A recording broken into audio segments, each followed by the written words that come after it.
Hello बच्चा लोग, कैसे हो आप लोग भाई। तो मुझे उम्मीद है आप सब लोगों की पढ़ाई बहुत अच्छे से चल रही होगी। मेरा नाम है प्रभात। क्लास 12th केमिस्ट्री में हम लोग चैप्टर पढ़ रहे हैं कोऑर्डिनेशन कंपाउंड। आज के अपने इस लेक्चर में हम लोग बात करना शुरू कर देंगे क्रिस्टल फील्ड थ्योरी के बारे में। इससे प्रीवियस लेक्चर में हम लोगों ने वैलेंस बॉन्ड थ्योरी के बारे में बात करी थी। और वैलेंस बॉन्ड थ्योरी से हमने ये समझा था कि वैलेंस बॉन्ड थ्योरी हमें ये बताती है कि किसी भी कोऑर्डिनेशन कंपाउंड का ज्योमेट्री कैसे आने वाला है। उसकी ऑक्टाहेड्रल ज्योमेट्री होगी, टेट्राहेड्रल ज्योमेट्री होगी। इन सब चीजों के बारे में हम लोगों ने प्रीवियस क्लास में बात करी थी। बट इस वैलेंस बॉन्ड थ्योरी की अपनी कुछ लिमिटेशंस होती हैं। और इन लिमिटेशंस की वजह से हमें एक नई थ्योरी डेवलप करनी पड़ी, क्रिस्टल फील्ड थ्योरी, जिसकी हेल्प से हम कोऑर्डिनेशन कंपाउंड के बारे में और कुछ एक्स्ट्रा इंफॉर्मेशन निकाल पाएंगे। अब वैलेंस बॉन्ड थ्योरी की लिमिटेशन क्या है, पहले इसके बारे में बात करते हैं, तभी हम क्रिस्टल फील्ड थ्योरी को पढ़ना स्टार्ट कर पाएंगे। तो वैलेंस बॉन्ड थ्योरी की सबसे पहली लिमिटेशन है मेरे बच्चे कि valence bond theory colour of coordination compound explain नहीं कर पाती। बहुत सारे कोऑर्डिनेशन कंपाउंड्स का अलग अलग कलर होता है। कुछ कोऑर्डिनेशन कंपाउंड आपको येलो, ग्रीन, पर्पल अलग अलग कलर के दिखाई देंगे। पर ये कलर कोऑर्डिनेशन कंपाउंड में किस वजह से आ रहा है और क्यों बड़ा स्पेशल टाइप का कलर आ रहा है, ये बात बताने में बिल्कुल पूरी तरह से फेल हो जाती है वैलेंस बॉन्ड थ्योरी। इसलिए हमें क्रिस्टल फील्ड थ्योरी बनानी पड़ी। इसी तरह से वैलेंस बॉन्ड थ्योरी की हेल्प से हम सही से मैग्नेटिक डेटा का इंफॉर्मेशन गैदर नहीं कर पाते हैं अपने कोऑर्डिनेशन कंपाउंड के लिए। पैरामैग्नेटिक है, डायमैग्नेटिक है, कितना मैग्नेटिक मटेरियल उसके अंदर, मतलब कितना उसका मैग्नेटिक मूवमेंट है, ये सब चीजें हम बहुत सही से नहीं निकाल पाते। इसे निकालने में हेल्प करता है हमारा वैलेंस बॉन्ड थ्योरी। तो इसी के बारे में बात करेंगे आज के लेक्चर में, बिना और कोई टाइम वेस्ट करे। तो क्रिस्टल फील्ड थ्योरी को फटाफट हम लोग स्टार्ट करते हैं। और क्रिस्टल फील्ड थ्योरी, जैसे उसके नाम से ही समझ में आ रहा है, ये अपने आप में एक थ्योरी है। यानी हम इसको समझेंगे कि कैसे काम करती है और इसे समझकर अलग अलग सिचुएशन में हम लोग इंप्लीमेंट करेंगे। तो क्रिस्टल फील्ड थ्योरी अप्लाई करने के लिए सबसे पहले हमें एक बहुत स्ट्रॉन्ग अजम्पशन मानना पड़ता है कि क्रिस्टल फील्ड थ्योरी डेवलप करने वाले साइंटिस्टों ने हमें बताया है कि क्रिस्टल फील्ड थ्योरी सबसे पहला अजम्पशन ये मान के चलती है कि कोऑर्डिनेशन कंपाउंड में मेटल और लिगेंड के बीच में जो बॉन्ड है, वो बॉन्ड दरअसल में आयनिक टाइप के बॉन्ड है। अभी तक हम ऐसा मानते थे मेटल और लिगेंड के बीच में जो बॉन्ड है वो कोवेलेंट बॉन्ड होते हैं या कोऑर्डिनेट बॉन्ड होते हैं। पर क्रिस्टल फील्ड थ्योरी ये मानती है कि मेटल और लिगेंड के बीच में जो बॉन्ड आएंगे वो आयनिक बॉन्ड आएंगे। एक एग्जांपल से समझाता हूं और ये समझने की कोशिश करेंगे कि क्यों आयनिक बॉन्ड कंसिडर करे गए मेटल और लिगेंड के बीच में। देखो, अगर मुझे कोई कोऑर्डिनेशन कंपाउंड बनाना है, एग्जांपल के तौर पे मान लो मुझे बनाना है FeCl6 3-। तो इस FeCl6 3- को बनाने के लिए मुझे एक आयरन आयन की रिक्वायरमेंट होगी और मुझे 6 क्लोराइड आयन की रिक्वायरमेंट होगी। इन दोनों को मिलाकर बन जाएगा FeCl6 3-। अब इससे पहले हम लोग जब कोऑर्डिनेशन कंपाउंड पढ़ रहे थे तो हम ऐसा पढ़ रहे थे कि ये जो भी क्लोराइड आयन है इनमें बहुत सारे लोन पेयर होंगे और ये क्लोराइड आयन अपना लोन पेयर आयरन के आयन में जो एम्प्टी डी ऑर्बिटल है, अब आयरन एक ट्रांजिशन मेटल है, ट्रांजिशन मेटल होगा तो उसके पास डी ऑर्बिटल अवेलेबल होंगे, तो ये लोन पेयर इसके एम्प्टी ऑर्बिटल्स के अंदर कोऑर्डिनेट करने में कंट्रीब्यूट करेगा और इस तरह से यहां पर एक कोऑर्डिनेट बॉन्ड बन जाएगा। लेकिन क्रिस्टल फील्ड थ्योरी ये मानती है कि जब ये कोऑर्डिनेशन कंपाउंड बनेगा तो क्योंकि आयरन एक कैटायन की तरह बिहेव कर रहा है और लिगेंड एक एनायन की तरह बिहेव कर रहा है, तो इनके बीच में एक आयनिक बॉन्ड बनेगा। और ये बहुत ऑब्वियस है सोचना, क्योंकि जरा नोटिस करो ना, ये मेटल जो है ये कैटायन की तरह बिहेव कर रहा है और ये लिगेंड एनायन की तरह बिहेव कर रहा है। इसीलिए ऐसा मान लिया गया क्रिस्टल फील्ड थ्योरी में कि मेटल और लिगेंड के बीच में जो बॉन्ड है वो आयनिक बॉन्ड है, ना कि कोऑर्डिनेट बॉन्ड है। अब क्रिस्टल फील्ड थ्योरी का अगला पॉइंट ये मानना है कि जब कभी भी लिगेंड मेटल के साथ इस तरह से बॉन्ड बनाएंगे तो लिगेंड में लिगेंड के बॉन्ड बनाने पर मेटल के साथ मेटल के जो डी ऑर्बिटल्स होते हैं, डी ऑर्बिटल में भरे हुए इलेक्ट्रॉन अलग अलग एनर्जी वाइज स्प्लिट हो जाते हैं। अब इसका मतलब क्या है, देखो, अगर हम लोग आयरन के बारे में बात करें तो आयरन दरअसल में एक ट्रांजिशन मेटल है। ये डी ब्लॉक का पार्ट है, इतना हम सबको पता होता है। अब अगर ये डी ब्लॉक का पार्ट है मेरे बच्चे, तो इसके पास डी ऑर्बिटल होंगे। और अगर इसके पास डी ऑर्बिटल है, क्योंकि यहां पर मैंने आपको 5 ड्रॉ करके दिखाए हैं, ये मान लो ये 5 वो डी ऑर्बिटल है जो आयरन को बिलोंग करेंगे। हम अपने एग्जांपल में आयरन +3 लेके चल रहे हैं, तो यहां पर भी आयरन +3 ही लेते हैं। तो आयरन +3 में डी ऑर्बिटल हमारे पास होंगे, इन्हीं डी ऑर्बिटल में अलग अलग इलेक्ट्रॉन प्रेजेंट होंगे। जैसे ही लिगेंड इसके साथ बॉन्ड बनाने आएगा, तो लिगेंड में क्योंकि बहुत सारे खुद भी इलेक्ट्रॉन होते हैं, तो जैसे ही लिगेंड इसके साथ बॉन्ड बनाएगा, और जैसे मानो ये हमारे पास आयरन आयन है, तो आयरन आयन के पास जैसे ही लिगेंड यानी क्लोराइड अप्रोच करेगा, तो क्योंकि यहां पर भी बहुत सारे इलेक्ट्रॉन हैं और यहां पर भी आयरन में भी इलेक्ट्रॉन अवेलेबल होंगे, भले चाहे इसके पास 3+ चार्ज है, 3+ चार्ज का मतलब इसके पास इलेक्ट्रॉन की कमी है, लेकिन इसके पास इलेक्ट्रॉन होंगे तो। ऐसा तो है नहीं कि आयरन ने अपने सारे इलेक्ट्रॉन बाहर निकाल दिए होंगे, सिर्फ 3 इलेक्ट्रॉन निकाले। आयरन का एटॉमिक नंबर 26 होता है, इसके पास 26 इलेक्ट्रॉन है, उसमें से बस 3 इलेक्ट्रॉन निकाले। तो आयरन के जो बचे हुए इलेक्ट्रॉन है वो लिगेंड के इलेक्ट्रॉन से रिपल्शन फेस करते हैं, और जब ये रिपल्शन फेस करते हैं तो आयरन के वो इलेक्ट्रॉन जो आयरन के डी ऑर्बिटल में भरे हैं ये अलग अलग एनर्जी वाइज स्प्लिट हो जाते हैं। वैसे नॉर्मल आयरन में ये पांचों डी ऑर्बिटल सेम एनर्जी में होते हैं। हम सबको ये पता है कि किसी भी एटम में अगर डी सबशेल है तो डी सबशेल में 5 ऑर्बिटल होते हैं। एक का नाम है DXY, एक का नाम है DYZ, एक का नाम DXZ, एक का नाम DX2Y2 और एक का नाम होता है DZ2। और किसी भी एटम में ये जो 5 डी ऑर्बिटल होते हैं इन पांचों को बुलाया जाता है डी जनरेट ऑर्बिटल। आप कभी भी ऑर्बिटल्स को डी जनरेट तब बोलते हो मेरे बच्चे जब इन सबकी एनर्जी बिल्कुल सेम हो। तो किसी भी एटम में डी जनरेट ऑर्बिटल्स की एनर्जी सेम होती है। तो आयरन आयन के अंदर ये जो पांचों डी ऑर्बिटल हैं इनकी एनर्जी बिल्कुल सेम है। लेकिन क्रिस्टल फील्ड थ्योरी का ऐसा मानना है कि जैसे ही लिगेंड इसको अप्रोच करेगा तो लिगेंड के इलेक्ट्रॉन और आयरन के इलेक्ट्रॉन के बीच में रिपल्शन की वजह से ये डी ऑर्बिटल अब सेम एनर्जी के नहीं रहेंगे बल्कि अलग अलग एनर्जी में स्प्लिट हो जाएंगे। जहां पर पहले पांचों ऑर्बिटल की एनर्जी सेम है अब हम उन्हें लिगेंड्स की वजह से अलग अलग कर देंगे। अब ये कैसे अलग होता है, क्यों अलग हो जाता है, इसी के बारे में हमें डिटेल में समझना है। तब तक हम लोगों ने जो बातें करी एक बार मैं फटाफट समराइज कर दूं। क्रिस्टल फील्ड थ्योरी का ऐसा मानना है कि मेटल और लिगेंड के बीच में बॉन्ड आयनिक है, कैटायन और एनायन के बीच में आयनिक बॉन्ड बनेगा। और दूसरा, जैसे ही लिगेंड मेटल आयन को अप्रोच करेंगे तो मेटल में जो डी ऑर्बिटल होते हैं ये जो डी जनरेट ऑर्बिटल, अच्छा एक बात बता दूं, कई बच्चों को लगता है कि डी ऑर्बिटल की वजह से इन्हें डी जनरेट बोला जा रहा है। नहीं भाई, डी जनरेट का मतलब होता है ऐसे ऑर्बिटल जिनकी एनर्जी सेम हो। जैसे पी सबशेल में 3 ऑर्बिटल होते हैं, PX PY PZ, ये तीनों भी डी जनरेट ही बोले जाते हैं। डी जनरेट ऑर्बिटल का डी सबशेल से कोई लेना देना नहीं है। डी जनरेट ऑर्बिटल का मतलब है सेम एनर्जी वाले ऑर्बिटल। तो जैसे ही ये लिगेंड इस आयरन आयन को अप्रोच करेंगे तो आयरन के जो डी ऑर्बिटल्स हैं जिनकी एनर्जी कायदे से सबकी सेम होनी चाहिए थी ये अलग अलग हो जाएगी। और वो कैसे अलग होगी, किन कंडीशन में अलग होगी, उनके बारे में बात करते हैं। तो उसी सिचुएशन को जब हम एक्सप्लेन करेंगे तो हम लोग बात करना शुरू कर देंगे क्रिस्टल फील्ड में डी ऑर्बिटल की स्प्लिटिंग कैसे होती है ऑक्टाहेड्रल कॉम्प्लेक्स के अंदर। अलग अलग ज्योमेट्री में करेंगे, एक बार ऑक्टाहेड्रल में करेंगे, एक बार टेट्राहेड्रल में करेंगे। अपने सिलेबस में ऑक्टाहेड्रल और टेट्राहेड्रल है तो उसी के बारे में हम डिटेल में बात करेंगे। चल, तो अब हम आयरन के आयन में जो डी ऑर्बिटल है उनकी स्प्लिटिंग को समझना स्टार्ट करते हैं। तो यहां पर हम लोगों ने एक आयरन 3+ आयन लिया हुआ है, Fe+3 आयन लिया हुआ है। Fe+3 आयन में उसका जो डी सबशेल होता है उसमें 5 ऑर्बिटल में 5 इलेक्ट्रॉन होते हैं। ये मैं आपको फटाफट अभी दिखा देता हूं। अगर हम लोग बात करें मेरे बच्चे आयरन एटम की, तो आयरन एटम का एटॉमिक नंबर है 26। अगर इसका इलेक्ट्रॉनिक कॉन्फ़िगरेशन लिखोगे तो शॉर्ट फॉर्म में आप इसका इलेक्ट्रॉनिक कॉन्फ़िगरेशन ऐसे लिख सकते हो। वैसे तो पूरा आएगा 1s2 2s2, शॉर्ट फॉर्म में ऐसे आ जाएगा कि आप दरअसल में 3p6 तक तो आर्गन लिख लो क्योंकि आर्गन के अंदर 18 इलेक्ट्रॉन होते हैं। फिर 4s में 2 इलेक्ट्रॉन होंगे और टोटल 20 इलेक्ट्रॉन हो गए अभी तक। तो बचे हुए 6 इलेक्ट्रॉन 3d में चले जाएंगे, तो यहाँ पर 3d6 आ गया।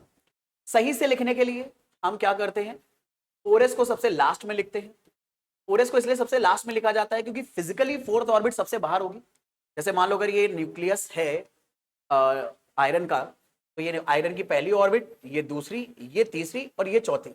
तो फिजिकली क्योंकि चौथी ऑर्बिट सबसे बाहर होगी तो इसलिए हम लोग 4s को सबसे बाहर में लिखते हैं। अब वो प्रिंसिपल में बस ऐसा होता है कि इसमें इलेक्ट्रॉन पहले भर जाते हैं।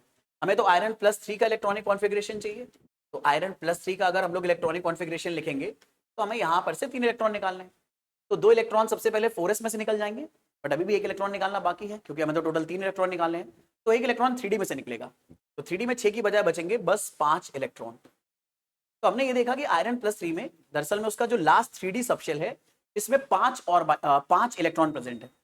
और ये जो नॉर्मल डी सबशेल होता है ना, जब तक आयरन अकेला है, अभी इसने किसी लिगेंड के साथ बॉन्ड नहीं बनाया है, तो जब तक आयरन अकेला है तो दरअसल में इन पांचों डी ऑर्बिटल का एनर्जी बिल्कुल सेम होगा। और सेम एनर्जी वाले ऑर्बिटल में अगर इलेक्ट्रॉन हमें भरने हैं तो इन इलेक्ट्रॉन को हम हुंस रूल से भरेंगे, और हुंस रूल के अकॉर्डिंग हर एक ऑर्बिटल में हम तब तक इलेक्ट्रॉन पेयर नहीं करेंगे जब तक हर डी जनरेट ऑर्बिटल में एक इलेक्ट्रॉन ना चला जाए। तो यहाँ पर हर एक ऑर्बिटल में आपने एक इलेक्ट्रॉन भर दिया। तो ऐसे ही यहाँ पर आपको दिखाया गया कि अगर आयरन आयन बिल्कुल अकेला है तो उसके 5 डी ऑर्बिटल होंगे, और आयरन +3 में 5 इलेक्ट्रॉन अवेलेबल, तो ये पांचों इलेक्ट्रॉन एक एक एक एक यहाँ पर हमारे पास हमने भर दिए। अब कहानी आती है इसके बाद की। अब कहानी ये आती है क्रिस्टल फील्ड थ्योरी में कि अभी तक तो आयरन आयन अकेला था, पर जैसे ये लिगेंड के साथ बॉन्ड बनाएगा तो लिगेंड इससे आकर चारों तरफ से घेरेगा। तो यहां पर क्रिस्टल फील्ड थ्योरी में एक हाइपोथेटिकल सिचुएशन में हम ऐसा मानते हैं कि अगर आयरन आयन को लिगेंड चारों तरफ से स्फेरिकली सराउंड कर ले, यानी ये जो 6 क्लोराइड आयन आने वाले हैं, तो 6 क्लोराइड आयन पे 6 माइनस का चार्ज होगा। तो अगर ये 6 माइनस का चार्ज इसे स्फेरिकली चारों तरफ से घेर ले, तो स्फेरिकली चारों तरफ से घेरने की वजह से ये जो नेगेटिव चार्ज है ये आयरन के इन पांचों इलेक्ट्रॉन्स, क्योंकि इलेक्ट्रॉन्स खुद भी नेगेटिव चार्ज होंगे, तो आयरन के इन पांचों इलेक्ट्रॉन को रिपेल करेगा। भाई एक बात सोचो, भाई ये सारे एरो जो बने इलेक्ट्रॉन है, अगर इनके आसपास कोई इलेक्ट्रॉन आ गया तो इलेक्ट्रॉन इलेक्ट्रॉन के बीच में रिपल्शन होगा, और जब इलेक्ट्रॉन इलेक्ट्रॉन के बीच में रिपल्शन होता है तो इसकी वजह से एनर्जी बढ़ जाती है। तो यहां पर एक हाइपोथेटिकल सिचुएशन में ऐसा मानते हैं कि जैसे ही एक आइसोलेटेड आयन के अगल बगल स्फेरिकली सिमेट्रिकल सराउंड होकर लिगेंड्स आएंगे तो इन डी ऑर्बिटल के इलेक्ट्रॉन की एनर्जी बढ़ जाएगी। तो यहां पर इसलिए आपको देखो ये 5 डी ऑर्बिटल इस लेवल से ऊपर बनाकर दिखाए गए हैं, और इस लेवल से ऊपर बनाकर दिखाए जाने का मेन पर्पस होता है आपको यह समझाना कि दरअसल में ये जो इलेक्ट्रॉन है ये हाई एनर्जी में है, जबकि ये इलेक्ट्रॉन इसके कंपैरिजन में लो एनर्जी में है। यानी इन शॉर्ट, अगर हमारे पास एक मेटल आयन है और उसके चारों तरफ लिगेंड अगर आ जाए, लिगेंड चारों तरफ आ जाए बॉन्ड बनाने के लिए, तो इन पांचों डी ऑर्बिटल की एनर्जी बढ़ जाती है। ठीक है, और स्फेरिकली सराउंड होने का मतलब क्या है, अगर मैं उसके बारे में बात करूं तो आप उसे ऐसे समझ सकते हो, जैसे मानो ये वैसे तो ये ना दरअसल में अपने आप में एक स्ट्रेस बॉल है, इसका यूज करा जाता है अगर हाथ में कलाई में कभी कोई मोच आ जाए, या अगर हाथ सही से काम नहीं कर रहा तो उसकी क्या नाम कह सकते हो, फिजियो करने के लिए इस्तेमाल करा जाता है। लेकिन इसकी हेल्प से आप बड़े आराम से इस एग्जाम्पल को समझ सकते हो। मानो इस बॉल के सेंटर पर रखा हुआ है हमारा मेटल आयन, और ये जितने भी स्पाइक्स निकले हैं आप इनको मानो ये सब लिगेंड है। तो एक तरह से लिगेंड ने इस मेटल को चारों तरफ से बराबर बराबर से क्या कर रखा है, घेर रखा है, और हर जगह पर सिमेट्रिकली लिगेंड्स प्रेजेंट है। अब ये इलेक्ट्रॉन खुद इलेक्ट्रॉन, ये जो लिगेंड है इनके पास भी इलेक्ट्रॉन होगा, और इसके सेंटर में आपको यहां पर इमेजिन करना पड़ेगा, इसके सेंटर में जो मेटल है उसके मेटल में भी डी सबशेल में इलेक्ट्रॉन है, तो उसके डी सबशेल के इलेक्ट्रॉन को ये सारे लिगेंड के इलेक्ट्रॉन रिपेल करेंगे, जिसकी वजह से इसके डी सबशेल की एनर्जी बढ़ जाएगी। और अब इससे ज्यादा मैक्सिमम एनर्जी इसकी नहीं बढ़ सकती है। बट यहीं पर अब आएगा एक बड़ा इंटरेस्टिंग केस। दरअसल में हमने यहां पर लिगेंड माना है आयरन आयन को स्फेरिकली चारों तरफ से सराउंड कर रहा है, लेकिन हम लोगों ने वैलेंस बॉन्ड थ्योरी में पढ़ा था कि लिगेंड जब इस आयरन के साथ कंबाइंड होते हैं या मेटल के साथ कंबाइंड होते हैं तो वो बड़ी स्पेशल टाइप की शेप एक्वायर करते हैं। स्फेरिकल शेप में नहीं रहते वो, या तो ऑक्टाहेड्रल शेप एक्वायर करेंगे, टेट्राहेड्रल एक्वायर करेंगे, स्क्वायर पिन एक्वायर करेंगे। तो अब हमने ये तो समझ लिया कि अगर एक अकेले मेटल आयन के अगल बगल चारों तरफ स्फेरिकली सराउंड होकर लिगेंड आ जाए तो मेटल के डी ऑर्बिटल्स की एनर्जी बढ़ जाती है, लेकिन एक्चुअल में लिगेंड स्फेरिकली सराउंड होकर तो आएगा नहीं, ये अलग अलग शेप में आएंगे। तो जैसे अलग अलग शेप में आएगा तब ये डी ऑर्बिटल कैसे बिहेव करेंगे हमें इसके बारे में और समझना है, और इसी को समझना ही क्रिस्टल फील्ड थ्योरी है। और इसको समझकर ही आप कलर ऑफ कोऑर्डिनेशन कंपाउंड बता पाओगे, उसका मैग्नेटिक नेचर बता पाओगे, ये सब बातें बता पाओगे। तो अब इसे बहुत सिस्टमैटिकली पढ़ने के लिए हम क्या करेंगे, ऑक्टाहेड्रल कॉम्प्लेक्स में अलग से स्टडी करेंगे और टेट्राहेड्रल कॉम्प्लेक्स में अलग से स्टडी करेंगे। ऑक्टाहेड्रल कॉम्प्लेक्स का मतलब है जो लिगेंड है वो स्फेरिकली सराउंड होने की बजाय ऑक्टाहेड्रल ज्योमेट्री में सराउंड होंगे, और जब स्फेरिकली सराउंड होने के बजाय ऑक्टाहेड्रल ज्योमेट्री में सराउंड होंगे तो हम ये देखेंगे इन पांचों डी ऑर्बिटल में किस तरह से एनर्जी का स्विच हो रहा है, किस तरह से एनर्जी में चेंज हो रहा है। तो इस थ्योरी के अकॉर्डिंग ऐसा मानना है कि अगर ऑक्टाहेड्रल कॉम्प्लेक्स कभी भी कोई मेटल बनाता है, जैसे कि यहां पर अगर आयरन 6 क्लोराइड के साथ ऑक्टाहेड्रल कॉम्प्लेक्स बनाए, देखो ऑक्टाहेड्रल कॉम्प्लेक्स बनाने के लिए कोऑर्डिनेशन नंबर 6 आना चाहिए, यहां पे कोऑर्डिनेशन नंबर 6 आ रहा है। तो अगर आयरन इस लिगेंड के साथ ऑक्टाहेड्रल कॉम्प्लेक्स बना रहा है तो आयरन के ये जो 5 डी ऑर्बिटल हैं इनमें से 2 ऑर्बिटल, ये 5 डी ऑर्बिटल हैं, इनमें से 2 ऑर्बिटल ज्यादा एनर्जी में चले जाएंगे और 3 उससे कम एनर्जी में चले जाएंगे, यानी 2 की एनर्जी बढ़ जाएगी पर बाकी 3 की घट जाएगी। और इस वजह से इन डी ऑर्बिटल के बीच में एनर्जी का एक स्प्लिट आ जाएगा, और इस एनर्जी के स्प्लिट को डेल्टा नॉट से सिंबल दिया जाता है, और इसे बोला जाता है CFSE। मतलब बेसिकली में तो उसका पूरा नाम होता है crystal field splitting energy for octahedral complex, वो मैं यहां लिख दे रहा हूं। डेल्टा नॉट का नाम है क्रिस्टल फील्ड स्प्लिटिंग एनर्जी,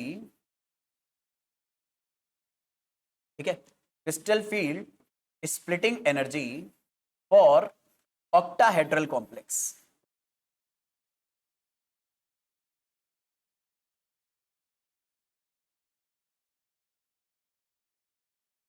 तो अब सबसे पहले तो हमें यह समझने की जरूरत है कि हम ये कैसे समझें या कैसे मान लें कि ये दो डी ऑर्बिटल हाई एनर्जी में चले जाएंगे और बाकी तीन ऑर्बिटल लो एनर्जी में चले जाएंगे। तो इसको समझना बहुत आसान है मेरे बच्चे। दरअसल में हमने यहां पर यह माना हुआ है कि जो लिगेंड है वो मेटल को स्फेरिकली सराउंड करने की बजाय ऑक्टाहेड्रल ज्योमेट्री में सराउंड कर रहा है, और लिगेंड के ऑक्टाहेड्रल ज्योमेट्री बनाने की वजह से ही ये दो डी ऑर्बिटल हाई एनर्जी में चले जाएंगे और लो एनर्जी में ये तीन ऑर्बिटल जाएंगे।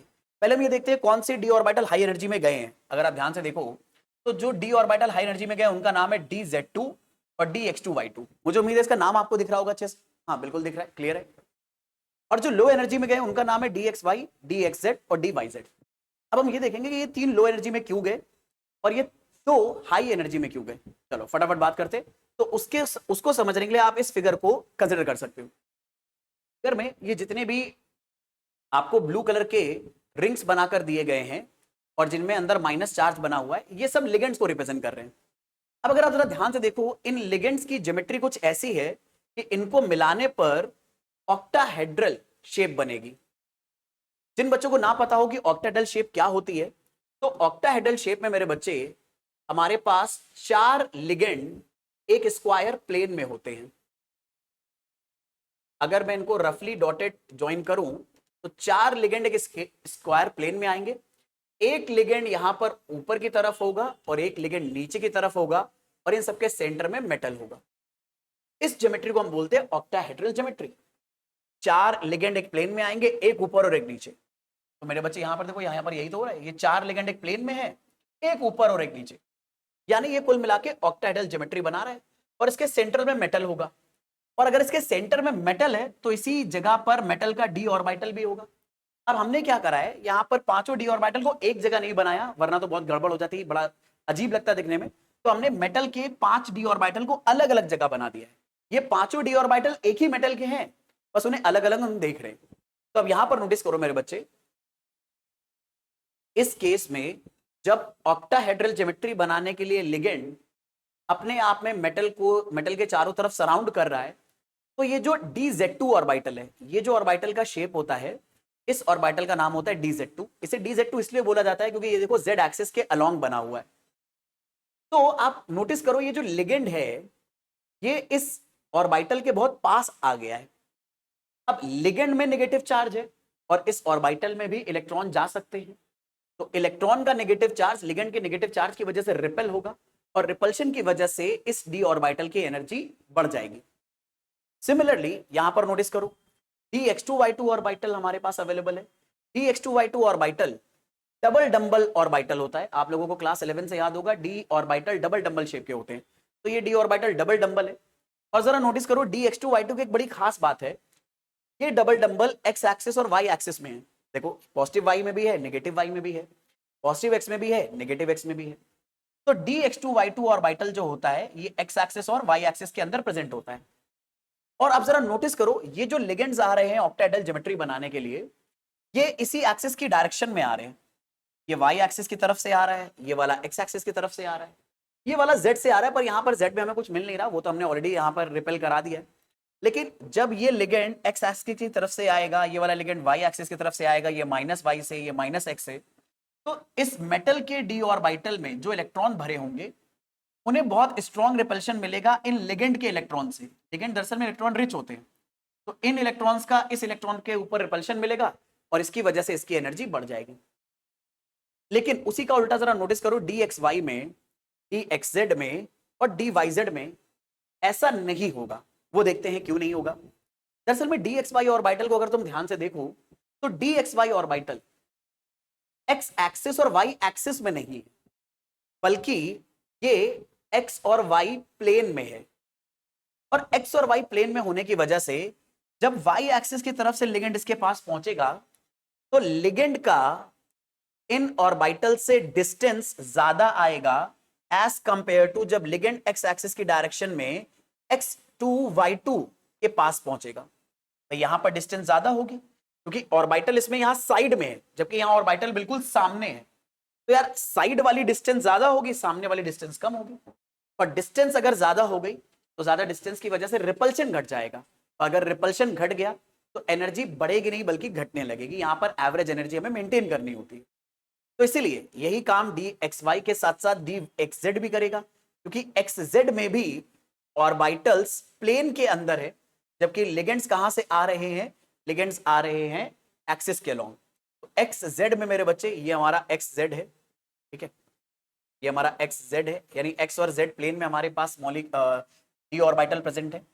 और एक्स जेड से भी ये ऑर्बिटल देखो, यहां से इलेक्ट्रॉन बहुत, यहां से इन लिगेंड से जो हमारे डी ऑर्बिटल हैं ये दूर प्रेजेंट है, जबकि यहां पर एक्सिस की डायरेक्शन में है तो ये डिस्टेंस कम होगी। तो यहां पर रिपल्शन कम फील होगा, और अगर रिपल्शन कम फील होगा तो इनकी एनर्जी बढ़ेगी नहीं बल्कि घट जाएगी। और यही बात वाई जेड के ऊपर भी लागू होती है मेरे बच्चे। यहां पर वाई जेड प्लेन में है, वाई जेड प्लेन में होने की वजह से इनकी डिस्टेंस, ठीक है, इन लिगेंड्स की डिस्टेंस बहुत ज्यादा होगी।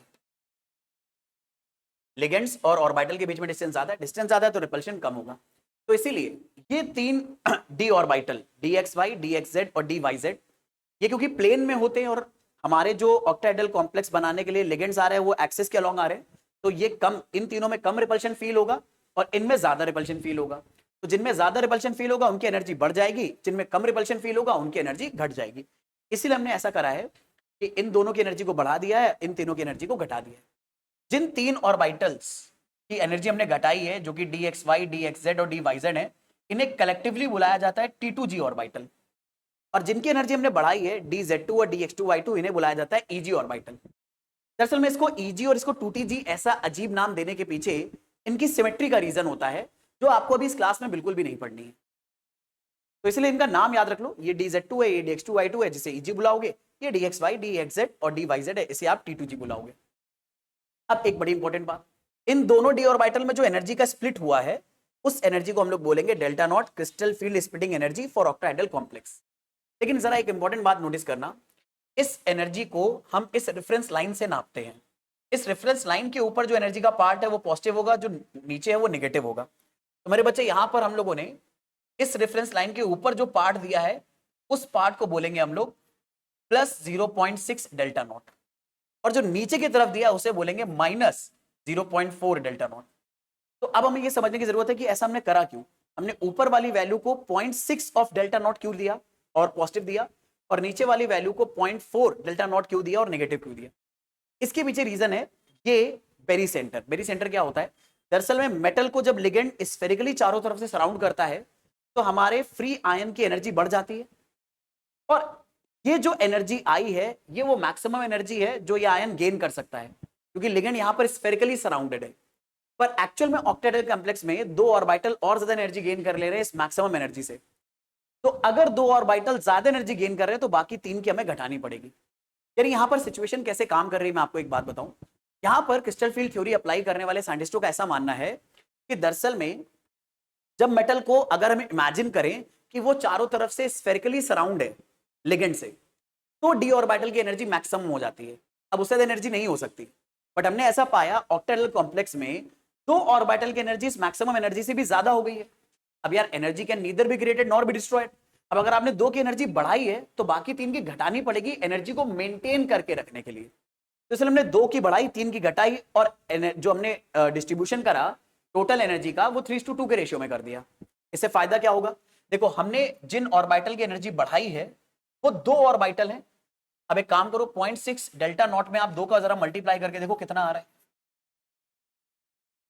तो ये आएगा 1.2 डेल्टा नॉट पॉजिटिव। और 0.4 डेल्टा नॉट में कितने ऑर्बिटल हैं, तीन। अब इसमें जरा आप मल्टीप्लाई करके देखो मेरे बच्चे तीन का, तो ये आ रहा है माइनस 1.2 डेल्टा नॉट। तो जरा नोटिस करो हम दरअसल में क्या बोल रहे हैं, हम ये बोल रहे हैं कि इन पांचों डी ऑर्बिटल में से जो दो ऑर्बिटल हाई एनर्जी में गए हैं उन्होंने कितनी ज्यादा एनर्जी गेन कर लिया, 1.2 डेल्टा नॉट, और जो घट गए हैं उन्होंने कितनी घटा लिया, माइनस 1.2 डेल्टा नॉट। तो इन दोनों को सम करोगे तो क्या आएगा, जीरो।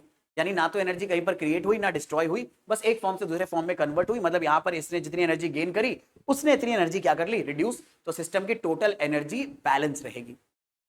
तो एक तरह से जो 0.6 डेल्टा नॉट लिखा है, ये dz2 और dx2y2 की इंडिविजुअल एनर्जी है जो कि बढ़ी हुई है, और ये dxy dyz dzx की हर एक ऑर्बिटल की घटी हुई एनर्जी, और हर एक ऑर्बिटल की एनर्जी कितनी घटेगी?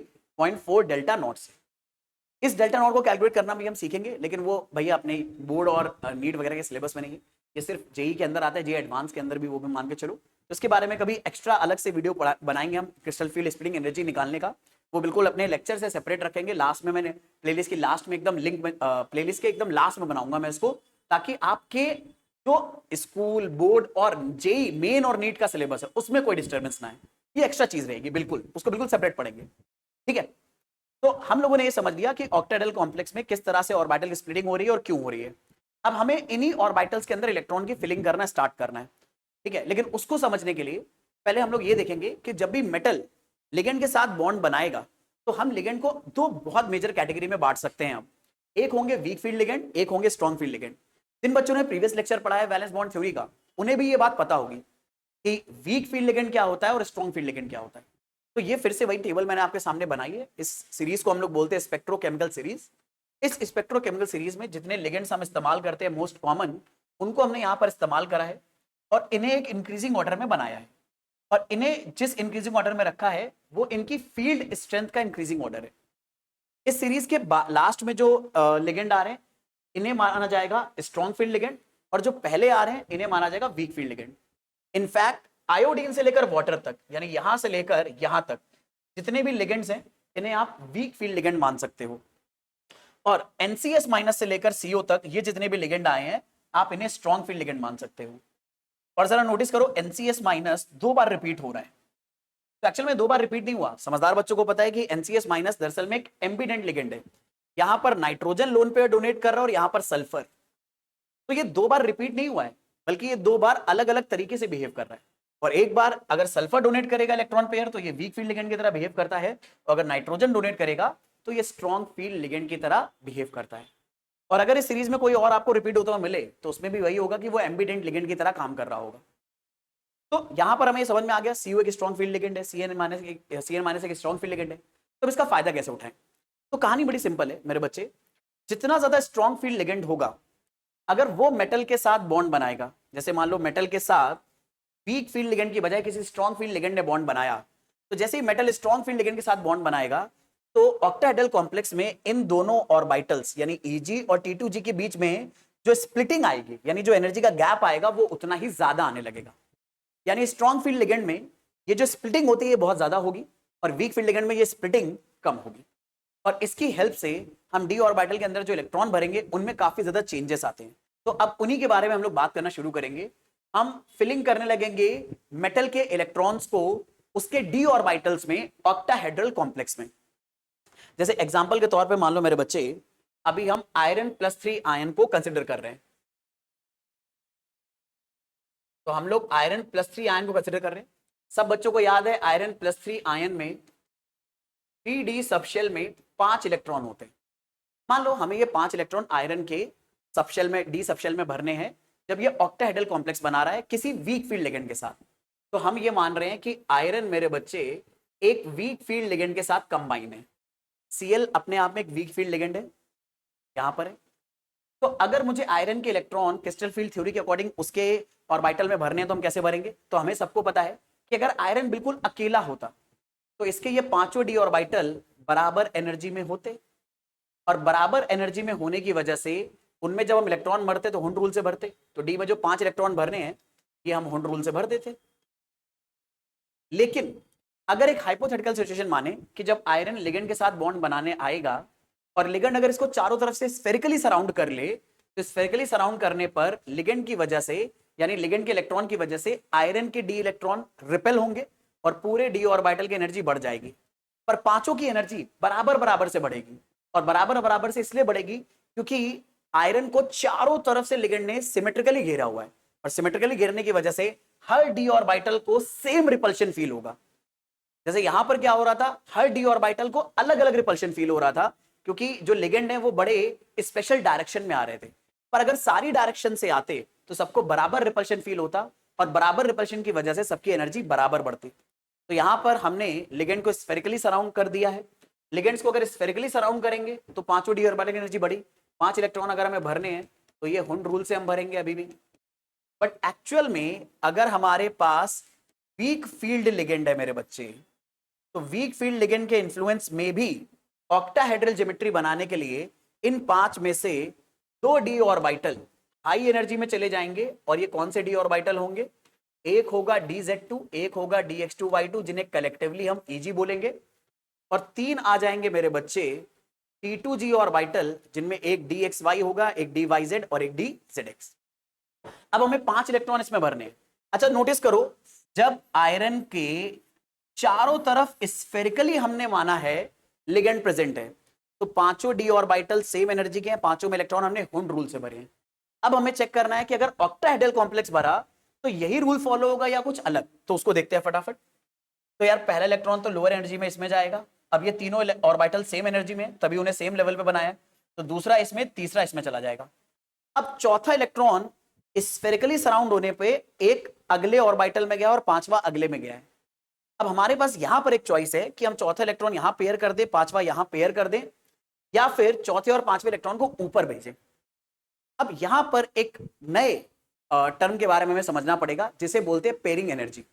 अगर मान लो मैं इलेक्ट्रॉन को यहां पेयर करूं मेरे बच्चे, तो जिस चौथे इलेक्ट्रॉन को मैं यहां पेयर करने जाऊंगा, उस इलेक्ट्रॉन को ये पुराना वाला इलेक्ट्रॉन रिपेल करेगा, और रिपल्शन की वजह से ये नया इलेक्ट्रॉन यहां पर अपने आप तो नहीं आ पाएगा। मुझे इसे यहां पर भरने के लिए एक एनर्जी देनी पड़ेगी। इस एनर्जी को बोलते हैं पेयरिंग एनर्जी। या फिर ये जो चौथा इलेक्ट्रॉन है, इसके पास एक ऑप्शन है कि पेयर होने की बजाय ये ऊपर जंप कर जाए, और अगर ऊपर जंप कर गया तो इस इलेक्ट्रॉन को मुझे एक एनर्जी देनी पड़ेगी क्रिस्टल फील्ड स्प्लिटिंग एनर्जी के बराबर। तो यहां पर मेरे पास नोटिस करो मेरे बच्चे, चौथा इलेक्ट्रॉन भरने के लिए हमेशा एनर्जी की रिक्वायरमेंट है।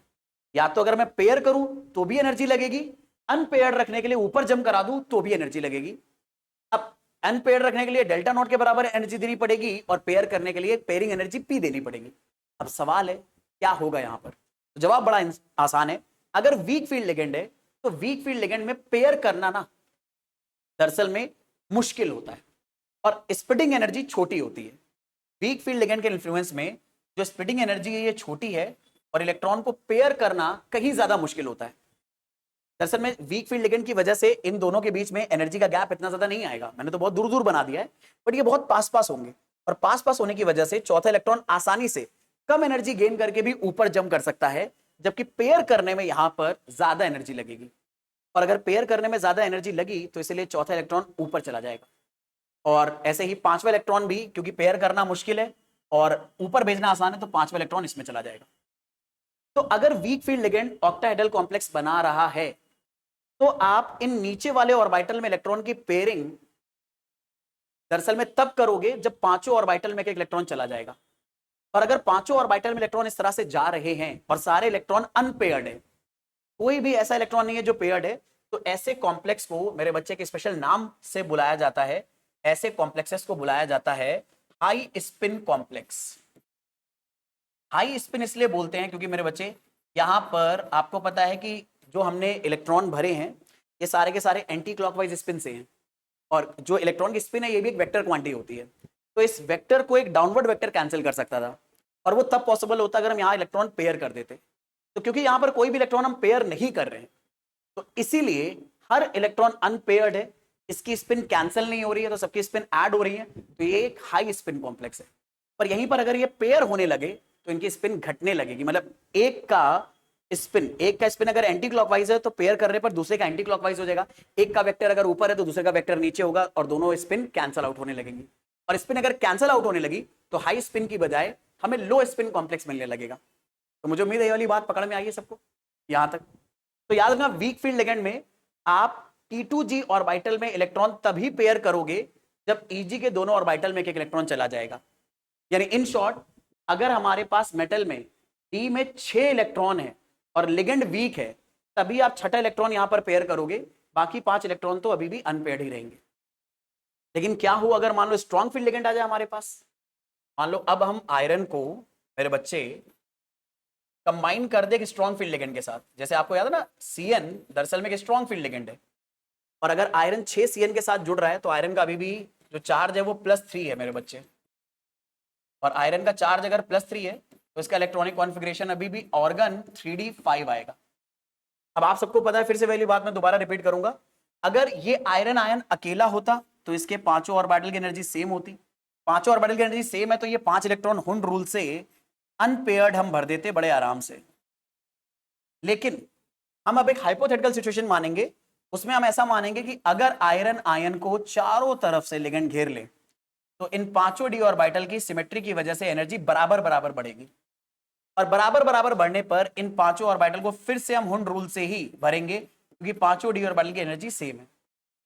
लेकिन क्योंकि यहां पर हमारे पास एक ऑक्टाहेड्रल कॉम्प्लेक्स है, तो एक्चुअल में ऑक्टाहेड्रल कॉम्प्लेक्स में जो हमारे दो ईजी ऑर्बिटल होंगे ये हाई एनर्जी में चले जाएंगे और 3 T2G ऑर्बिटल लो एनर्जी में चले जाएंगे। जो T2G ऑर्बिटल लो एनर्जी में गए इनका नाम क्या है? ये है DXY, DYZ और DZX। जो हाई एनर्जी में गए हैं ये DZ2 और DX2Y2। अब यहां पर हम यूज कर रहे हैं दरअसल में एक स्ट्रॉन्ग फील्ड लिगेंड। ये बात हमारे लिए मेंशन करना बहुत ज्यादा जरूरी है। अब स्ट्रॉन्ग फील्ड लिगेंड में होगा क्या? स्ट्रॉन्ग फील्ड लिगेंड में ये जो स्प्लिटिंग एनर्जी आप देख रहे हो डेल्टा नॉट, ये बहुत ज्यादा होगी, यानी Eg बहुत हाई एनर्जी में चला जाएगा, T2G बहुत लो एनर्जी में चला जाएगा, और स्प्लिटिंग एनर्जी ज्यादा होने की वजह से ये एनर्जी पेयरिंग एनर्जी से भी ज्यादा हो जाएगी। इन शॉर्ट इस सिचुएशन में इलेक्ट्रॉन को पेयर करना आसान है एज कंपेयर टू नीचे से ऊपर जंप कराने के लिए। आप ऐसा मान सकते हो यहां पर इलेक्ट्रॉन को अगर ऊपर जंप कराना है तो आपको 1000 रुपए देने पड़ेंगे, और अगर यहां पेयर कराना है तो सिर्फ 100 रुपए देने पड़ेंगे। क्या आसान है? 100 रुपए देना ना, तो इलेक्ट्रॉन यहां पेयर कर लेगा। जबकि वीक फील्ड लिगेंड अगर हमारे पास है तो वीक फील्ड लिगेंड में ऊपर भेजने में 100 रुपए लगेंगे और पेयर करने में 1000 रुपए लगेंगे। तो ऊपर भेजना आसान है, हमने ऊपर भेज दिया। याद रखना वीक फील्ड लिगेंड में ऊपर भेजने में कम रुपए लगने वाले हैं, वो आसान है। तो यहां पर अगर मैं 5 इलेक्ट्रॉन को भरूं तो ये 5 इलेक्ट्रॉन कैसे भरेंगे? पहला इलेक्ट्रॉन इसमें गया, दूसरा इसमें, तीसरा इसमें। अब देखो यहां पर पेयरिंग एनर्जी क्या है? कम है ना, यहाँ पे पेयर करना हमारे लिए बहुत आसान है क्योंकि ऊपर भेजने में स्प्लिटिंग एनर्जी ज्यादा है, तो ऊपर भेजने में ज्यादा एनर्जी लगेगी, ज्यादा पैसे लगेंगे। तो यहाँ पर इलेक्ट्रॉन क्योंकि पेयर करना आसान है तो इलेक्ट्रॉन हम पहले ही पेयर कर देंगे, तो चौथा भी पेयर हो जाएगा और पांचवा भी पेयर हो जाएगा।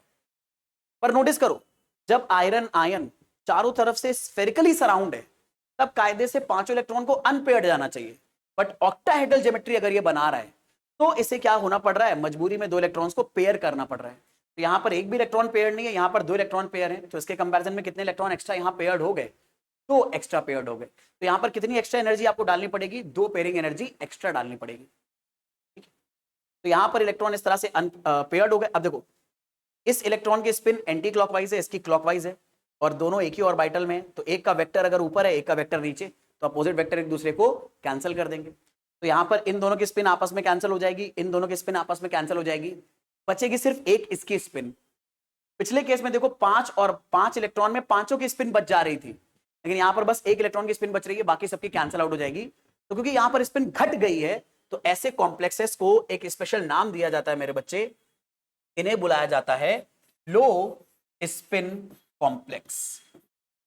यानी इन शॉर्ट आप ये याद रख सकते हो मेरे बच्चे कि स्ट्रॉन्ग फील्ड लिगेंड क्या बनाते हैं? लो स्पिन कॉम्प्लेक्स बनाते हैं, क्योंकि स्ट्रॉन्ग फील्ड लिगेंड में स्प्लिटिंग एनर्जी इतनी ज्यादा होती है ऑक्टाहेड्रल कॉम्प्लेक्स में कि हमें पी पेयर करना पड़ जाता है इलेक्ट्रॉन्स को, और पेयर कर दोगे तो अनपेयर्ड कम रहेंगे, अनपेयर्ड कम रहेंगे तो स्पिन कैंसिल हो जाएगी, स्पिन कैंसिल हो जाएगी तो ये लो स्पिन कॉम्प्लेक्स बनेगा। तो ये याद रखना स्ट्रॉन्ग फील्ड लिगेंड में लो स्पिन कॉम्प्लेक्स बनता है ऑक्टाहेड्रल ज्योमेट्री में, और वीक फील्ड लिगेंड में हाई स्पिन कॉम्प्लेक्स बनता है। ये बात याद रखना हमारे लिए बीएमआई पॉइंट है। जिन बच्चों को नहीं पता बीएमआई पॉइंट का मतलब क्या होता है, ये भयंकर मोस्ट इंपॉर्टेंट पॉइंट है मेरे बच्चे वीक फील्ड लिगेंड में। ठीक है, चलो तो हमने ऑक्टाहेड्रल ज्योमेट्री की कहानी समझ ली फटाफट। ठीक है, अब हम लोग पहुंच जाते हैं टेट्राहेड्रल कॉम्प्लेक्स के ऊपर। देखो अपने सिलेबस में यही 2 ज्यादा हैं। स्क्वायर प्लेनर देखो एनसीईआरटी में गिवन नहीं है, एनसीईआरटी में गिवन नहीं तो इसका मतलब जेईई मेन और नीट में पूछे जाने की प्रोबेबिलिटी ऑलमोस्ट नेक्स्ट टू 0 है। बट फिर भी ये जो एक्स्ट्रा टॉपिक है ये मैं अभी आज के लेक्चर में नहीं पढ़ाऊंगा, मैं पढ़ाऊंगा मतलब आपकी ये इस चैप्टर की प्लेलिस्ट की लिस्ट में सबसे लास्ट में रहेगा, ताकि जो बच्चे बोर्ड्स और जेईई के लिए सीरियस है, ठीक है, जेईई नीट के लिए सीरियस हैं, वो अपनी पहली फोकस स्टडी इसी चीज पर करें, वो एक्स्ट्रा वाली चीजें थोड़ा थोड़ा बाद में पढ़ेंगे। ठीक है, तो अब देखो ऑक्टाहेड्रल कॉम्प्लेक्स अगर हम बनाएंगे तो इस केस में भी डी ऑर्बिटल स्प्लिट होंगे। लेकिन अब कौन से डी ऑर्बिटल स्प्लिट होंगे उसके बारे में बात करते हैं। तो ऑक्टाहेड्रल कॉम्प्लेक्स बनाने के लिए मेटल मान लो अगर बीच में है तो लिगेंड्स को इस तरह से आपस में अरेंज होना पड़ेगा कि ज्योमेट्री टेट्राहेड्रल बन जाए। जिन बच्चों को नहीं पता कि टेट्राहेड्रल ज्योमेट्री कैसी होती है, तो ऐसी होती है टेट्राहेड्रल ज्योमेट्री। ठीक है, इसमें हमारे पास ये ब्लैक वाला एटम आप मान सकते हो मेटल है, और ये बाकी 1 2 3 और ये चार हमारे पास लिगेंड है। तो ये जो शेप बनकर आ रहा है, ये जो ओरिएंटेशन बन के आ रहा है, इससे मेरे बच्चे हम मान सकते हैं ऑक्टाहेड्रल ज्योमेट्री। ये जो ओरिएंटेशन है, ये जो पूरा शेप है, ये हमारी टेट्राहेड्रल ज्योमेट्री है। अब इस टेट्राहेड्रल ज्योमेट्री को बनाने के चक्कर में दरअसल में कौन से डी ऑर्बिटल्स मेटल के ज्यादा एनर्जी में चले जाएंगे उसके बारे में बात करते हैं। तो उसके लिए यहां पर देखते हैं, ये हमने टेट्राहेड्रल ज्योमेट्री बनाने के लिए ये जितने भी स्फीयर आप देख रहे हो, ये सब लिगेंड की तरह बिहेव कर रहे हैं। तो यहाँ पे लिगेंड का नेगेटिव चार्ज यहाँ पर, यहाँ पर, यहाँ पर, और ये सब ज्वाइन करने पर देखो बिल्कुल टेट्राहेड्रल ज्योमेट्री आ रही है। ऐसे नोटिस करो, मान लो अगर बीच में मेटल है और मैं इसको ऐसे रख दूं, तो देखो ये सारे एटम टेट्राहेड्रल ज्योमेट्री बना रहे हैं इस तरह से। तो ये सारे लिगेंड टेट्राहेड्रल शेप में मेटल के अराउंड चारों तरफ से घिरे हुए हैं, चारों तरफ से घिरे हुए मेटल को, और बीच में कौन है, मेटल का न्यूक्लियस। और मेटल का न्यूक्लियस अगर बीच में है तो यहीं अगल बगल सब जगह डी ऑर्बिटल होंगे। मेटल के पास 5 डी ऑर्बिटल, इन पांचों को हमने अलग अलग बनाया है। अब जरा नोटिस करो, मेटल का जो DZ2 ऑर्बिटल है मेरे बच्चे, वो अगर हम लिगेंड से बात करें कितना दूर है, तो अगर इस क्यूब को हम देखें तो इस क्यूब के फेस डायगोनल पर है। और मेरे बच्चे आपको पता होगा एक क्यूब का फेस होता है स्क्वायर, और स्क्वायर की साइड अगर ए है तो उसके डायगोनल की साइड होती है A√2, और ये डायगोनल साइज में बड़ा होगा। और ये जो DZ2 ऑर्बिटल है ये फेस डायगोनल के बीच में है, यानी यहां से लेकर यहां तक की डिस्टेंस के बारे में अगर बात करें तो ये A√2/2 होगी। थोड़ा सा बड़ा से लिख देता हूं मैं ताकि आपको आराम से दिखाई दे, ये A√2/2 होगी। ऐसे ही ये DX2/2 ऑर्बिटल है, ये भी देखो फेस पर प्रेजेंट है, ये हमारे क्यूब का फेस, ये फेस के डायगोनल पर प्रेजेंट है, यानी यहां से लेकर यहां तक की डिस्टेंस भी A√2/2 होगी। लेकिन वो ऑर्बिटल जो DXY है, DYZ है, DXZ है, ये सब नोटिस करो, ये सब हमें मिल रहे हैं दरअसल में साइड के सेंटर पे। और साइड के सेंटर पर अगर मिलेंगे तो साइड के सेंटर से डिस्टेंस A/2 होगी। अब A/2 डिस्टेंस छोटी होती है और A√2/2 डिस्टेंस बड़ी होती है। इन शॉर्ट हम ये बोल रहे हैं A√2/2 डिस्टेंस बड़ी है A/2 से। भाई A/2 में एक बड़े नंबर का मल्टीप्लाई कर रहे हो, भाई √2 की वैल्यू आप सबको पता है ना 1.414 है। और अगर A/2 इधर भी है, A/2 इधर भी है, पर 1/1 से किसी बड़े नंबर से इसको मल्टीप्लाई कर दोगे तो पूरा नंबर बड़ा हो जाएगा ना। 5 के बराबर होता है, बट 5 में 1 से किसी बड़े नंबर से मल्टीप्लाई करो तो नंबर बड़ा हो जाएगा। तो कुल मिला के यहाँ पे डिस्टेंस लिगेंड और ऑर्बिटल के बीच में ज्यादा है, किसमें, DZ2 में और DX2/2 में। और DXY, DYZ, DZX में डिस्टेंस कम है लिगेंड और ऑर्बिटल के बीच में। जहां डिस्टेंस कम होगी वहां रिपल्शन ज्यादा, यानी अब की बार ये तीनों ज्यादा स्ट्रॉन्ग रिपल्शन फील करेंगे और ये दोनों कम। तो अब की बार जब एनर्जी स्प्लिट होगी तो ये तीनों ज्यादा हाई एनर्जी में जाएंगे और ये दोनों लो एनर्जी में चले जाएंगे। तो हमने क्या करा, T2G को हाई एनर्जी में भेज दिया और EG को लो एनर्जी में भेज दिया। और ये बीच में क्या है, वो हाइपोथेटिकल सिचुएशन जिसमें मेटल के चारों तरफ एक स्फेरिकल क्रिस्टल फील्ड बनी हुई है लिगेंड की, और यहां पर जो एनर्जी आती है इस एनर्जी को बोलते हैं बेरी सेंटर। बेरी सेंटर का मतलब है ये इन दोनों हाई और लो एनर्जी का एवरेज वाला एनर्जी है। तो ये बेरी सेंटर भी एनसीईआरटी में गिवन है, तो याद रखना बेरी सेंटर क्या होता है, अगर गिवन है तो पूछा जा सकता है। बेरी सेंटर क्या होगा, बेरी सेंटर सिंपल सी भाषा में ये जो T2G हाई एनर्जी में ऑर्बिटल गया है, EG लो एनर्जी में गया है, इनका जो एवरेज आने वाला है वो बेरी सेंटर होगा। और बेरी सेंटर कब आएगा, अगर मेटल को जो लिगेंड है वो स्फेरिकली सराउंड करे, या मेटल को लिगेंड का जो चार्ज है वो स्फेरिकली सराउंड करे, तो उस सिचुएशन में जो डी ऑर्बिटल की एनर्जी बढ़ेगी उस एनर्जी को बोलेंगे बेरी सेंटर एनर्जी। अब यहां पर इन दोनों ऑर्बिटल के बीच में एनर्जी का जो स्प्लिट हुआ है, तो इन दोनों के एनर्जी के गैप को डेल्टा टी से रिप्रेजेंट करते हैं। यहां टी इसलिए लगाया क्योंकि ये टेट्राहेड्रल कॉम्प्लेक्स है, और यहां ओ या नॉट इसलिए लगाया था क्योंकि ये ऑक्टाहेड्रल कॉम्प्लेक्स है। ठीक है, ये बात याद रखना मेरे बच्चे। तो यहां पर डेल्टा टी दरअसल में ये हमें बताएगा crystal field splitting energy in tetrahedral complex. ये बात याद रखना, बड़ा इंपॉर्टेंट है। अब यहां पर एक बड़ी इंपॉर्टेंट बात सुनना मेरे बच्चे, ये तो मैंने आपको बता दिया कि क्रिस्टल फील्ड स्प्लिटिंग एनर्जी है टेट्राहेड्रल कॉम्प्लेक्स में। अब यहां पर आपको बड़ी इंटरेस्टिंग चीज बताता हूं और आपका इससे बहुत ज्यादा मेहनत बच जाएगा, और वो बात ये है कि टेट्राहेड्रल कॉम्प्लेक्स में आप चाहे वीक फील्ड लिगेंड के साथ काम करो या स्ट्रॉन्ग फील्ड लिगेंड के साथ काम करो, दरअसल में ये जो डेल्टा टी एनर्जी है वीक फील्ड लिगेंड और स्ट्रॉन्ग फील्ड लिगेंड में लगभग लगभग बराबर ही रहती है। यानी यहां पर स्ट्रॉन्ग फील्ड लिगेंड और वीक फील्ड लिगेंड में एनर्जी का गैप आपको बहुत ज्यादा देखने को ऑब्जर्व होगा ही नहीं। और जो बात मैं आपको बताना चाह रहा था वो ये कि जो टेट्राहेड्रल कॉम्प्लेक्स में स्प्लिटिंग एनर्जी है वो सेम लिगेंड के केस में ऑक्टाहेड्रल कॉम्प्लेक्स से बहुत बहुत कम आएगी। और अगर ऐसा है कि टेट्राहेड्रल कॉम्प्लेक्स में स्प्लिटिंग एनर्जी बहुत बहुत कम है तो यहां पर मेरे बच्चे हमेशा हमें हाई स्पिन कॉम्प्लेक्स मिलेंगे। यानी हमेशा इलेक्ट्रॉन को Eg से T2G में जंप कराना आसान होगा, चाहे वीक फील्ड लिगेंड हो चाहे स्ट्रॉन्ग फील्ड लिगेंड। जैसे यहां पर हम क्या कर रहे थे, जब वीक फील्ड लिगेंड था तो इलेक्ट्रॉन को ऊपर जंप कराना आसान था क्योंकि स्प्लिटिंग एनर्जी कम थी, पेयर करना मुश्किल था। जबकि स्ट्रॉन्ग फील्ड लिगेंड में दरअसल में पेयर करना आसान था, ऊपर भेजना मुश्किल था ऑक्टाहेड्रल केस में। और स्ट्रॉन्ग फील्ड लिगेंड में यहां हमें लो स्पिन कॉम्प्लेक्स मिला था और वीक फील्ड लिगेंड में यहां हाई स्पिन कॉम्प्लेक्स मिला था ऑक्टाहेड्रल के केस में। बट मैं यहां पर ये बोल रहा हूं कि टेट्राहेड्रल ज्योमेट्री में आपको ये लोचा रखना ही नहीं अपने दिमाग में, ये सीधे हमेशा क्या बनाएंगे, हाई स्पिन कॉम्प्लेक्स बनाएंगे ऑलवेज। यानी इन शॉर्ट आप ये बात भी बोल सकते हो, कोई अच्छा ये बोलेगा अरे सर यहां तो आपको पी लिखना चाहिए था क्योंकि अगर डेल्टा टी पी से कम होगा तो हमेशा हाई स्पिन कॉम्प्लेक्स बनेगा। हाँ भाई वो भी बात है कि दरअसल में ऑक्टाहेड्रल कॉम्प्लेक्स का splitting energy, sorry tetrahedral complex का स्प्लिटिंग एनर्जी पेयरिंग एनर्जी से हमेशा कम रहता है। यानी यहां पर इलेक्ट्रॉन कभी भी पेयर होना प्रेफर नहीं करेंगे, ठीक है। यहां पर इलेक्ट्रॉन हमेशा हाई एनर्जी में जंप करना प्रेफर करेंगे, T2G में जाना जंप प्रेफर करेंगे। अब T2G क्योंकि हाई एनर्जी में चला गया है तो इसका एनर्जी कितना बढ़ जाएगा, 5 ऑर्बिटल में से 2 ऑर्बिटल, मतलब 5 ऑर्बिटल में 3 ऑर्बिटल ऊपर गए तो हर ऑर्बिटल को कितनी एनर्जी मिलेगी, 2/5 डेल्टा टी। और आप रियलाइज करो 2/5 को आप मेरे बच्चे ये भी लिख सकते हो 0.4 डेल्टा टी, क्योंकि यहां पर भी हो रहा था। T2G को हम कितनी एनर्जी दे रहे थे, T2G को हम 0.4 डेल्टा नॉट के बराबर एनर्जी दे रहे थे, लेकिन नेगेटिव में क्योंकि एनर्जी घटी थी वहां बढ़ गई है तो वहां हम पॉजिटिव में दे रहे हैं, ठीक है। यहां पर हमने पॉजिटिव में दे दी तो इसकी एनर्जी इन Eg ऑर्बिटल की एनर्जी घट जाएगी और कितनी घटेगी, ये आएगी माइनस में 0.6 डेल्टा टी। अब की बार नॉट नहीं लगाओगे, डेल्टा टी लगाओगे, और माइनस में यहां लिख देता हूं कहीं आप कंफ्यूज ना हो जाओ। अच्छा नोट्स बनाते हुए जरूर चलते रहना मेरे बच्चे, बहुत अच्छे से आप ये सारी चीजें कवर कर रहे हो, आई एम प्रीटी श्योर। अपनी कहानी को आप आगे बढ़ाएं, ये मुझे उम्मीद है टेट्राहेड्रल कॉम्प्लेक्स में आपको समझ में आ गया। बस फटाफट एक दो चीजें मैं आपको और बता दूं कि मान लो टेट्राहेड्रल कॉम्प्लेक्स में अगर आपको इलेक्ट्रॉन की फिलिंग करनी तो कैसे करोगे। हमेशा टेट्राहेड्रल कॉम्प्लेक्स की स्प्लिटिंग एनर्जी कम रहने वाली है पेयरिंग से, तो हमेशा इलेक्ट्रॉन को Eg में अनपेयर्ड भरने के बाद T2G में जंप करा देना। जब T2G में अनपेयर्ड चले जाए तब जाकर पेयरिंग स्टार्ट होगी। तो मेरे बच्चे यहां पर अगर मान लो मैं आपको बोलूं एक मेटल है, एक मेटल आयन है, इसके डी सबशेल में 4 इलेक्ट्रॉन है और ये टेट्राहेड्रल कॉम्प्लेक्स बना रहा है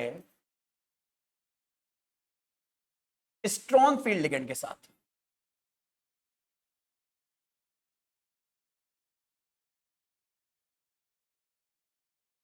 एक छोटा सा काम करते हैं, यहाँ पे D4 की बजाय ना D5 लेते हैं क्योंकि सब में 5-5 लेके चले थे ना तो हम आराम से कंपेयर कर पाएंगे।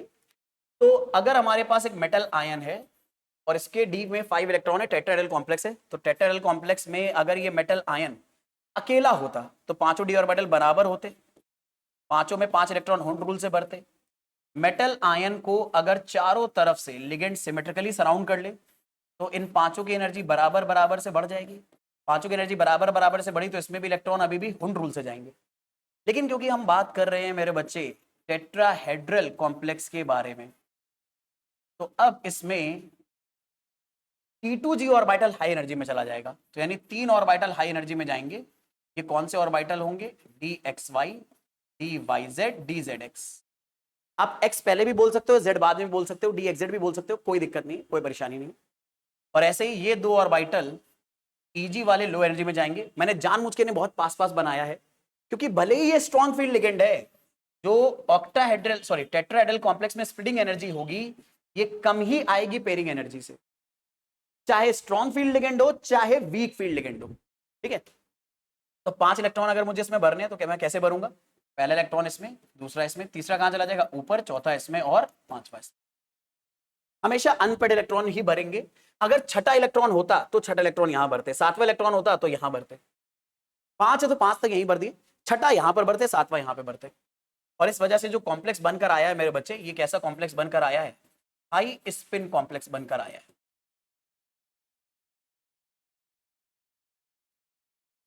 तो इस तरह से हम लोग क्रिस्टल फील्ड स्प्लिटिंग करते हैं, क्रिस्टल फील्ड थ्योरी को अप्लाई करते हैं डी ऑर्बिटल्स को स्प्लिट करने में, टेट्राहेड्रल केस में और ऑक्टाहेड्रल केस में।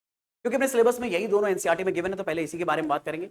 अब नेक्स्ट लेक्चर में मेरे बच्चे हम लोग बात करेंगे ये समझने के लिए कि कैसे इस स्प्लिटिंग की हेल्प से डी और ये जो हमारे कॉम्प्लेक्स कंपाउंड्स होते हैं इनके कलर को हम एक्सप्लेन कर सकते हैं। देखो मैग्नेटिक नेचर तो यहीं पे एक्सप्लेन कर सकते हो। मैग्नेटिक नेचर में ये होता है कि अगर कोई एटम में अनपेड इलेक्ट्रॉन ज्यादा हैं तो वो पैरामैग्नेटिक होना चाहिए। तो देखो यहाँ पर अनपेड इलेक्ट्रॉन ज्यादा है, ये पैरामैग्नेटिक है।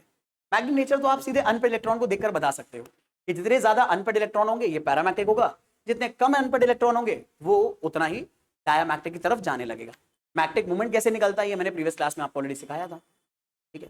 तो यहाँ पर हमारा क्रिस्टल फील्ड थ्योरी खत्म हो जाता है। नेक्स्ट क्लास से हम ये समझेंगे कि इसकी हेल्प से हम कैसे समझा सकते हैं कि क्रिस्टल फील्ड थ्योरी को अप्लाई करके कलर ऑफ कोऑर्डिनेशन कंपाउंड कैसे आता है। तो I am very much sure यहाँ तक ये सारी चीज़ें आपको समझ में आई हैं। तो अगर ये चीज़ें आपको समझ में आई, आपको मतलब बहुत सारी कॉन्सेप्ट अच्छे से पकड़ में आई, तो अपना एप्रिसिएशन शो करने के लिए भाई आपसे एक फेवर मैं जरूर चाहूँगा कि आप चैनल को सब्सक्राइब कर देना, क्योंकि इससे हमें बहुत मोटिवेशन मिलता है। और सब्सक्राइब करो ना करो, एटलीस्ट आप थम्स अप जरूर दे देना, मतलब लाइक कर देना वीडियो को, ताकि भाई पता चले कि हाँ भाई आपको हमारा काम अच्छे से पसंद आ रहा है। बाकी मिलेंगे फिर किसी नेक्स्ट क्लास में, तब तक के लिए भाई जम के पढ़ाई करते रहो, रिवीजन करते रहो, जो भी डाउट्स आते रहे जरूर मेरे साथ डिस्कस करते रहो। In the next class, bye everyone, take a very good care of yourself.